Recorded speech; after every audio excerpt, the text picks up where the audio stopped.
వాళ్ళే హెల్ప్ చేశారు. ఏం చేయాలో తెలియదు, నెక్స్ట్ రిచువల్స్ ఎలా చేయాలో, జ్ఞాపకాలు ఎలా చేయాలో తెలియదు. తను చిన్నది, మిగతాందరూ పరిసరులే. సో అలాంటి పరిస్థితుల్లో తమిళ వచ్చినప్పుడు చుట్టుపక్కల వాళ్ళు వీళ్ళు వచ్చి చేయాల్సిన కార్యక్రమాలు చేశారు.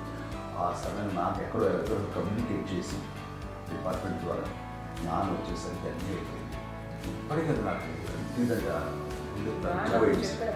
మేము ఇలా ఎన్ని పురుషులు ఎన్ని పుట్టినామంటే ఎలాంటి ఇది లేకుండా జాగ్రత్త అనే ఒక హెచ్చరికలాగా చేస్తూ అండ్ వాళ్ళకి చాలా సపోర్ట్ చేశాను. అండ్ ఇప్పుడైతే నా మీద ఎంత నమ్మకం, నేను ఏం నిర్ణయం తీసుకున్నాను మరో అది తనకి హాస్పిటల్ అంటే పెద్ద ఫోబియా. నేను ఎక్కడికైనా వస్తాను హాస్పిటల్ రాను. ఈ మధ్యకాలంలో సరే అమ్మకి మోకాల ఆపరేషన్ జరిగింది.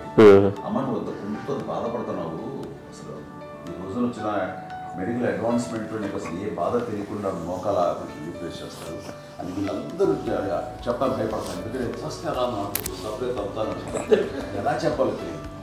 ఒక్క వీళ్ళంతా కలిపి నీ మాట వింటుంది, అది మాట మీద నువ్వు చెప్తే వింటుంది.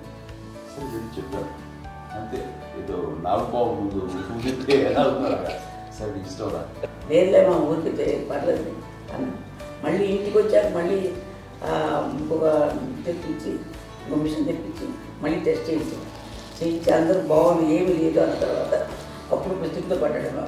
ఏదో ఉంది మామూలు టెస్ట్ చేయించాలని చెప్పి శ్రద్ధ ఎక్కువ.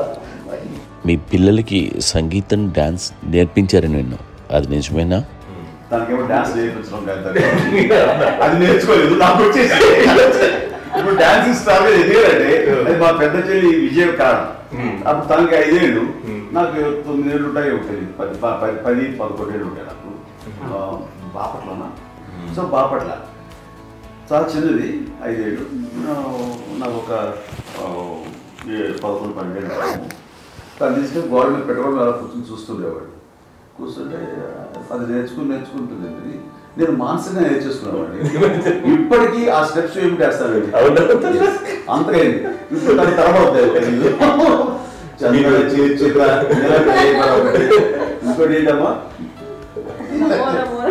నమో నమో నాటలు ఎన్ని ఉన్నాయో సాంగ్స్ నేను నేర్చేసుకున్నాను అనమాట.